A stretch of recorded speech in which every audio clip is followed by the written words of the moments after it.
I am, sorry. All right, everyone, back to it. Apologies for that. With some quick repairs and maintenance, we finally got it going.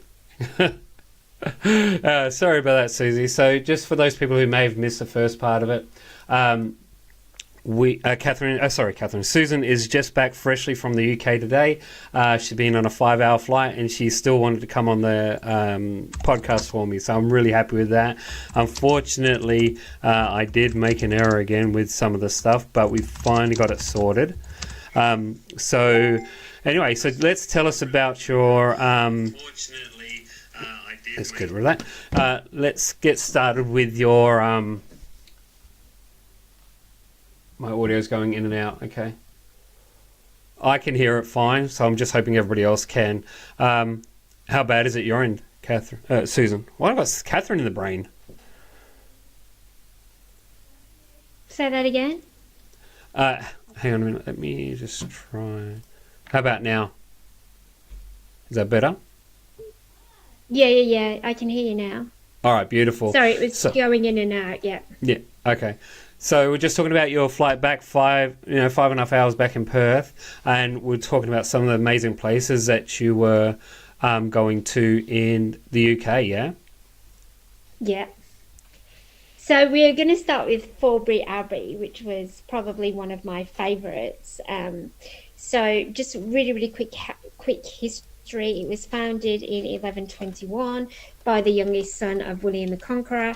It's famous because it is the most important medieval place, abbey in the whole of medieval England. And of course, it was absolutely destroyed by the dissolution of the monasteries in 1538 to 1539. But the ghost stories, we were just there's lots of stories about monks being seen, Gregorian chants being heard, that sort of thing.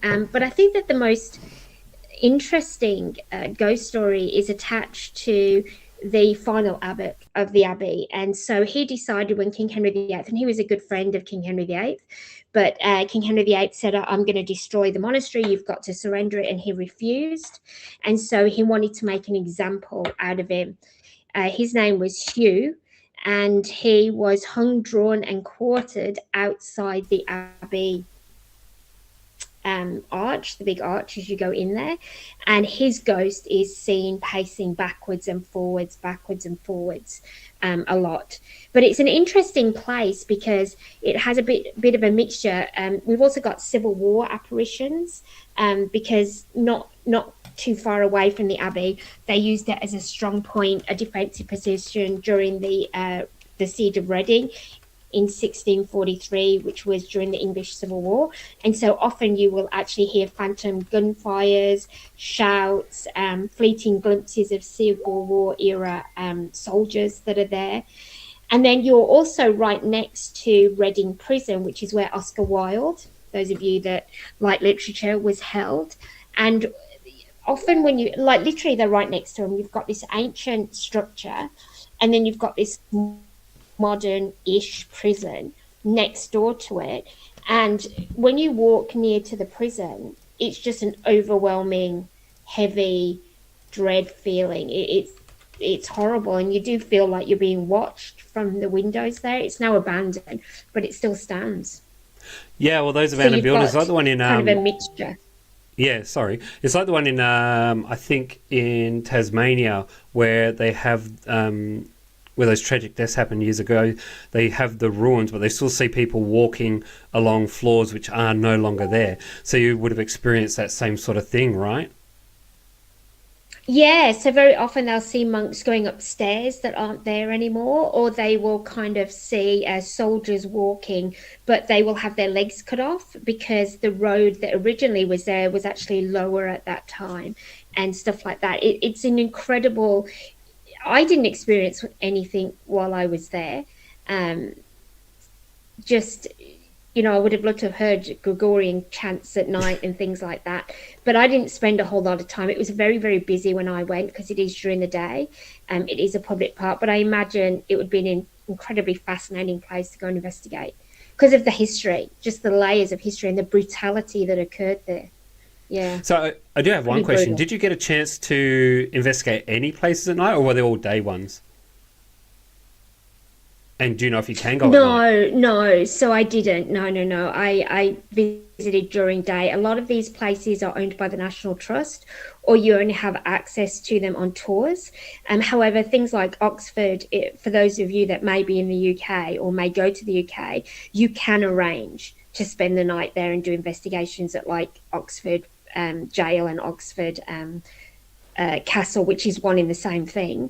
Um, but the National Trust will be a little bit difficult Might to have to get plan a into at family night. trip with your family to go back to England and just do some ghost hunting That near was you. just in one small area, just sort of east, northeast, west of London. Yeah.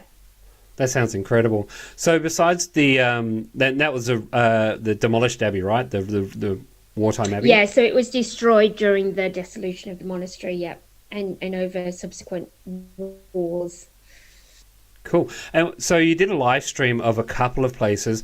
The first one I saw that was I can't remember which one it was. I was commenting to you. What was that one? That was had all the tapestries and stuff on the walls, and had like the brief history of the royal family. Oh, so that was Blenheim Palace. So Yes. Blenheim Palace is the birthplace of Winston Churchill. It is also the only non-royal residence that has the name Palace in it. That's alive, the palace, created by Queen Anne. The ghost stories, that place is incredible, and it has a lovely feel throughout the whole building.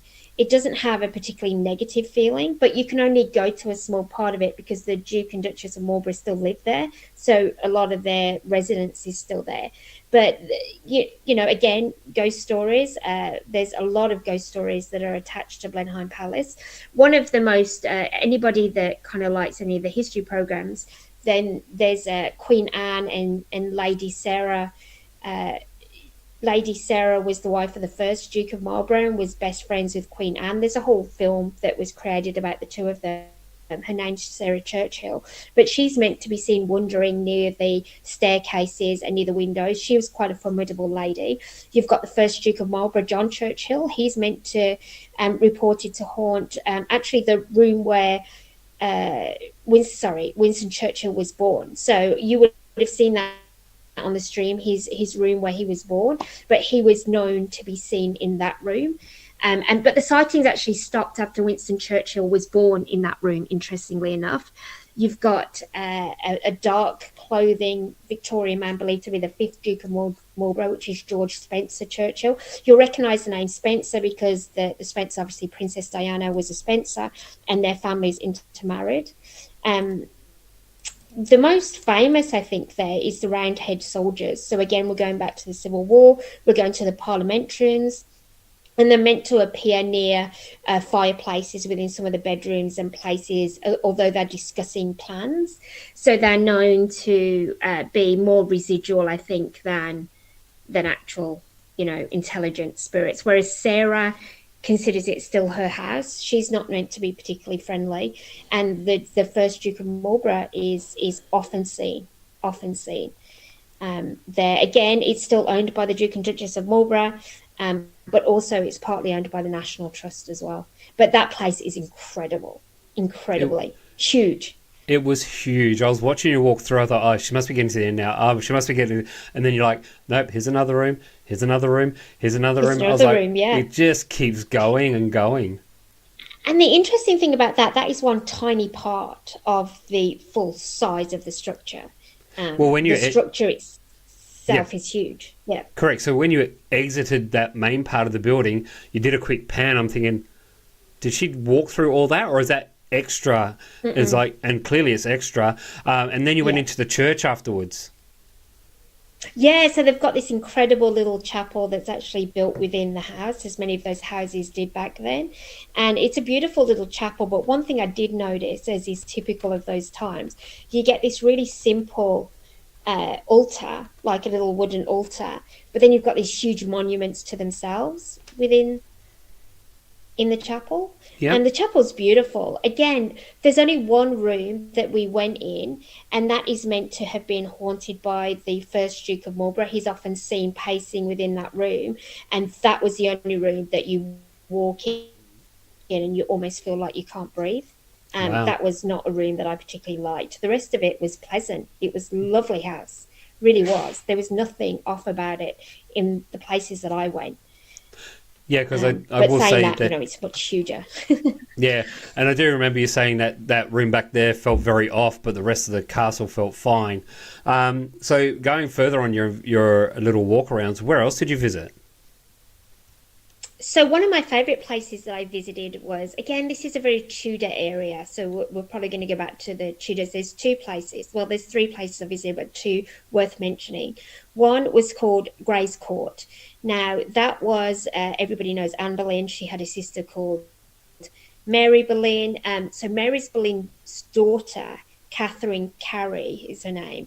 She's believed to be the illegitimate daughter of Henry VIII. She lived in that house and created the house. So it's a Tudor house, but it's built on and around an 1100s castle. So you've got kind of this 1500s house with this medieval castle to the side of it.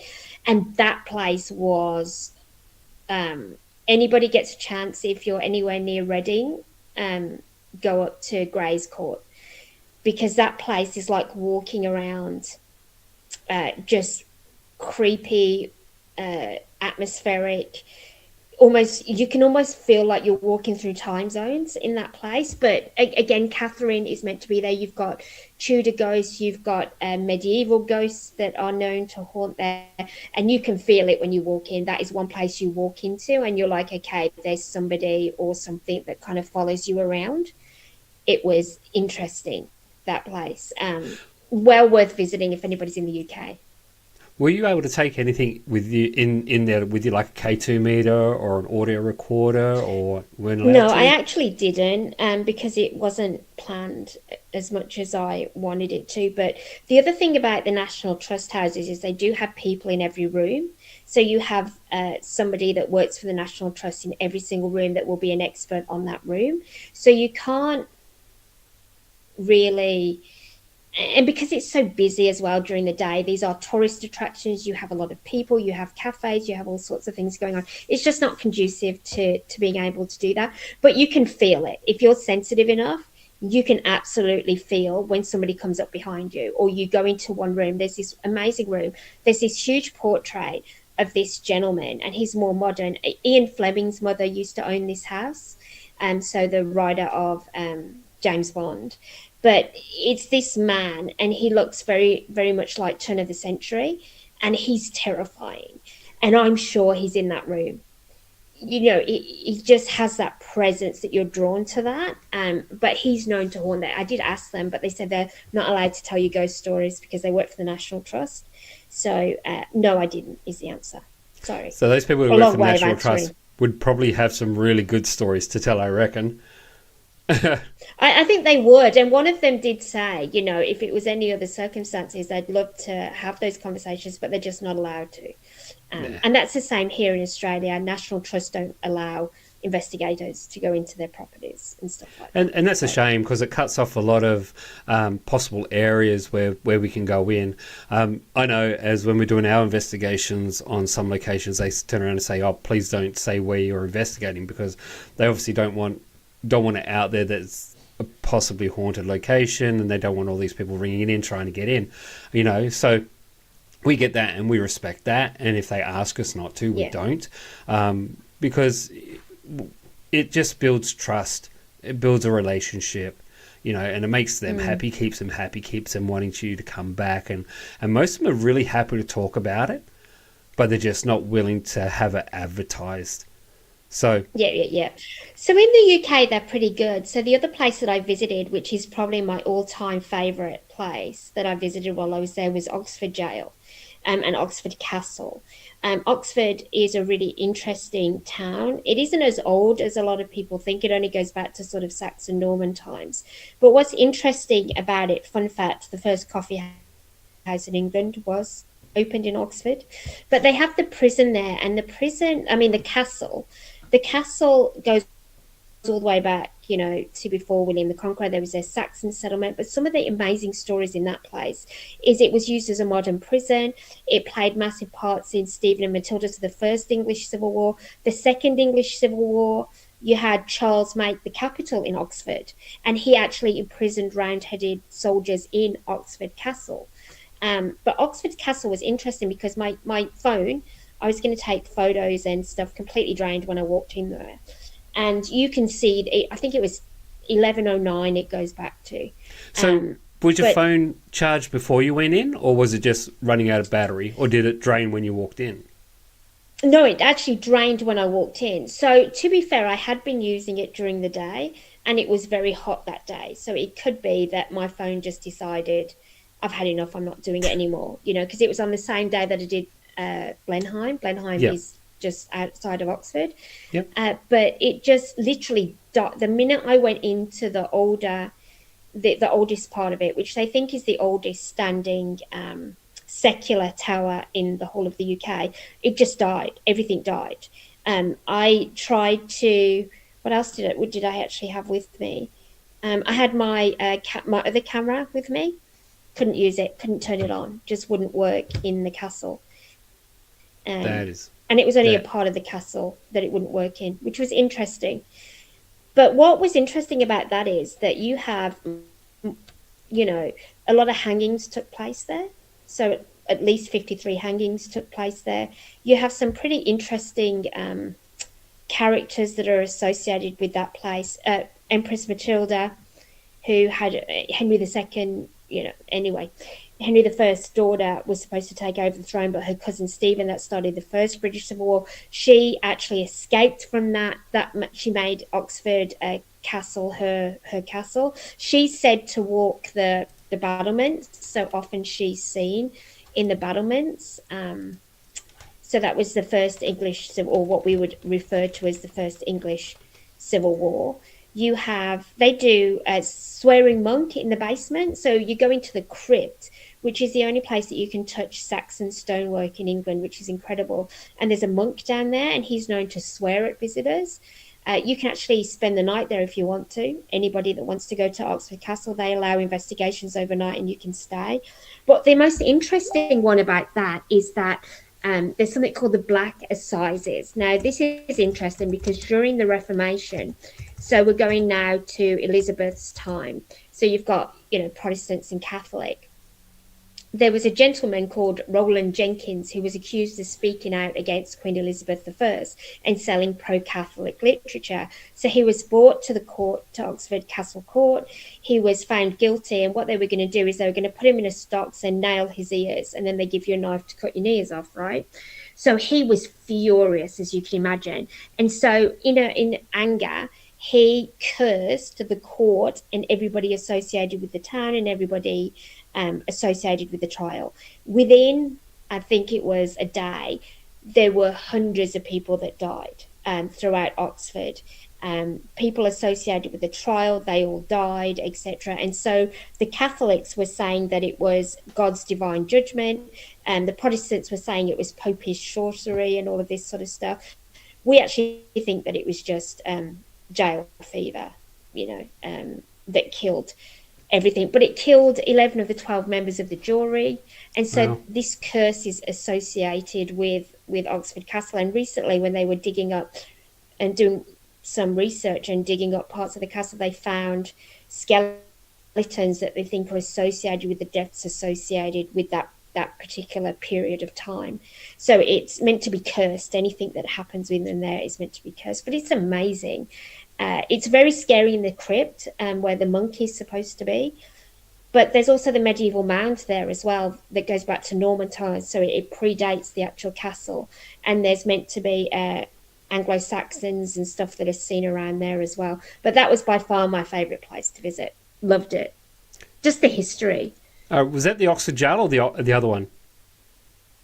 So Oxford Jail and Oxford Castle are the same thing. They built the jail within the castle. Okay, so cool. It's the same thing. Same place, so it's been a prison since the 1200s, but it was a modern Reading. It was a modern Oxford jail up until about, I think it was 20 or 30 years ago. Love to Yeah. visit that. It's a shame you couldn't get up to like the Edinburgh Vaults or go to see the Ancient Ram Inn. Oh, I Maybe don't on know your if I'd next set foot trip. in that one. Oh, Maybe on the next trip. Maybe on the next trip. And there's lots of places I'd like to visit around there. I would have liked to have done Hampton Court in London. That's one place I'd love to do. But what I would say is that like the smaller places are well worth the visit. Like you've got Blenheim, which is amazing, and you've got Hampton Court, and you've got all these huge estates. But then you've got these little places like Grays Court, and the Vines is another one that I went to, which is a smaller country house. And those places are off the charts, just amazingly wonderful, historical, and very haunted places. Oxford's castle is meant to be one of the most haunted castles in England wow. because of its history. Yeah. Yeah. You may have heard me mention the Ancient Ram Inn. That's actually the original owner has passed away since it's probably been about 10 years now, and now his nephew's taken over it. I believe he's trying to restore it as like an overnight stay as a guest house in a haunted place. So that would be interesting to go maybe spend a night there and see what happens. And that's just down the road from Henge. I don't know if I'd be game for that one. And I believe you can see Stonehenge. Some of the stories directly from that place are pretty scary. Oh, Oh, 100%. so that's not too far away from where I was. I've visited Stonehenge before, which is mainly a burial place, an ancient burial place. I didn't get there this time. But you can just walk around that and you could investigate that. There's lots of places. There's medieval mounds around, the whole of the London area. There's all these little Tudor houses and yeah, unfortunately I wasn't there long enough to do more, really. If I had known about Oxford, I would have. You can go and investigate that as a paranormal team. You can also go overnight. You can stay in the crypt. They'll allow you to investigate. Probably if I was to go back to the UK, I'd be highly tempted to do that. That would be amazing. I call that exciting stuff. Lots of people wouldn't, but I do. All right, so No, I'm not going to keep you definitely. for much longer because I know you're tired, but I do have one quick question for you. We have an event, well, you have an event that I'm helping out on Sunday night. Yes. Sorry, I'm a bit tired. Yeah, the Sterling Arms. So let's talk about that for a little while. What experiences have you had there? One of my favourite places, actually, the very first time that I visited there, the lights were flashing on and off, and we heard the loudest foot stomps at the top of the stairs that I've ever heard in any location. It was really, really active just when we were visiting and walking around because we were organising events there. And I have to say, every time I've not been disappointed. You've got to be a little bit careful at the Sterling Arms because not everything there is particularly nice. But generally, we have a little boy that's there that will play with the equipment, but you'll hear him as well. You'll hear him laugh, or you'll hear little footsteps, or you'll see the bed go down. So if you're investigating, we have a specific room we like to go into, and we let people stay the night there. But often you'll see the bed actually go down as if somebody's walked in and sat on it. Apparitions have been seen there. I haven't seen any apparitions there, but other members of the team have. And our overnight guests have also seen a man that appears in the room, actually in the same place one of our team members did. But the owner, the main person there is the owner, the original owner, and he's very friendly. He still considers it his pub. So one of the things that we do when we do go there is we do acknowledge him. We are the living hosts, and he is very much the dead host because he is there. One of my favorite places, it can be very physical. So you can get feeling sick, you can get headaches, you can have physical interactions. You've got to be, it's a very interesting place. Have you been to the Sterling Arms yet? I have not, no. This will be my first time. It's one of my favorite places. Yeah, and you can't guarantee anything, obviously, but I really love the Sterling Arms. Yeah. The history there is amazing, but the dead there are really interactive. They're really friendly. I think it's a little boy that likes to play with the doorknobs. You hear the doorknob going, and sometimes you'll get the lights flash. He'll flash the lights for you when you ask and stuff like that, and you'll hear footsteps on the staircase. I mean, literally, you will hear when you're looking at them and there's nobody there. You will hear the footsteps going up, and disembodied voices are quite common there as well. I've heard women and men there just grunt or say something. Yeah. That sounds really amazing. So if anybody wants to book an event from you, how do they do that? Generally, you'd go to our website or on our Facebook page. Our events are pretty booked out though. So we have a wait list. If you can't get onto an event that you want to, if people just email me, then I can just put them on a wait list. So if people cancel, I can put them onto the wait list. And we should hopefully be expanding a few places next year. One of the things that I can say is there is a tour coming up over the, it's not out yet, but there's a tour that's going to be taking place over the Halloween period, which we'll be doing Midland Town Hall for them. So watch out on the Midland sites because they'll be advertising. And they're free events as well. You don't pay for those, they're free events. So anybody, our Halloween events are still open. Go to our website or email me or our Facebook page, which is a masquerade ball, which is at the Sterling Arms, and also a paranormal dinner, which is also at the Sterling Arms. So very centered around the Sterling Arms this Halloween. Yeah, and all those links will be in the description of the podcast for everybody. We've had a comment. Brooke has asked, what's the history for the Sterling Arms? I know you did a quick brief one. Do we have so the Sterling Arms sits in an area. It was created by a man called John. He is the builder of it, but it was put into the convict area. So it originally sat, and they built up the convict sort of settlement around it. Now the original owner, he was a publican. He was involved in politics. He was the undertaker. He was involved in the jail and the courts and all of that. So he was very, very, very prominent within the town. It dates back to 1851, 1852, the modern building. And it's really the modern building that we investigate. The rest of it is more modern. They've kind of modernized it. But the 1852 bar and the upstairs accommodation is the original accommodation. And it's mainly the accommodation that you get a lot of activity. Nice, can't wait for that. I actually do have one other question for you. It's going to probably hurt your brain a little bit, but we'll try it anyway. Knowing how tired you are, right? That's okay. I'll give it a go. How do you remember all this history? Like, you got all this history from England, from all the places you went and saw. You have this history from the Sterling Arms. How do you remember all that? I have a phenomenal memory for dates, and because I have always loved history since I was a child. History was my biggest love. So I studied a lot of history when I was younger. I did history for A-levels and all of that sort of stuff. And I just have a phenomenal memory for dates. But you asked me what I did 3 days ago, I probably wouldn't be able to tell you. Ask me the history of a location I'm interested in, and yeah, research is really important when you're doing paranormal investigation. You've got to understand the history, because otherwise it's folklore, right? Correct. We take as a really good example of that Kenwick Pioneer Cemetery. Yeah. And there's like the Headless Horseman, which is very prevalent in England and stuff, because obviously the history in the horseman wouldn't be something that you would really, it's folklore. It's probably not going to be anything that's actually based in anything, but that's a story that's told over and over and over again.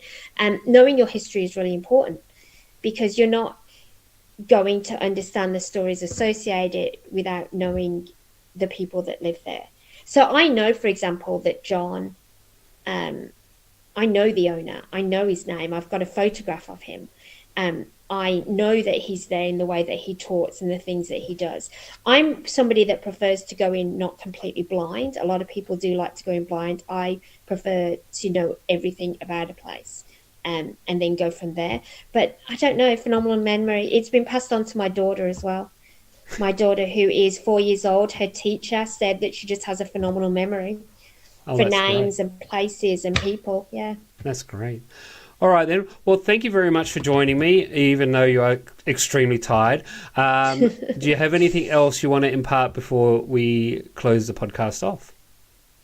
What I would say is that anybody going back to the UK, do check out the videos. Sometimes I just do walk around so people can see these places if they won't get a chance. But what I will say is that if you're ever doing a trip in the UK or England or Ireland or anywhere that you're going to go, have a look at the smaller places. Don't overlook them, because there is so much more interesting things to be found in the smaller locations than the really busy, well-known areas. So go a little bit off the beaten track.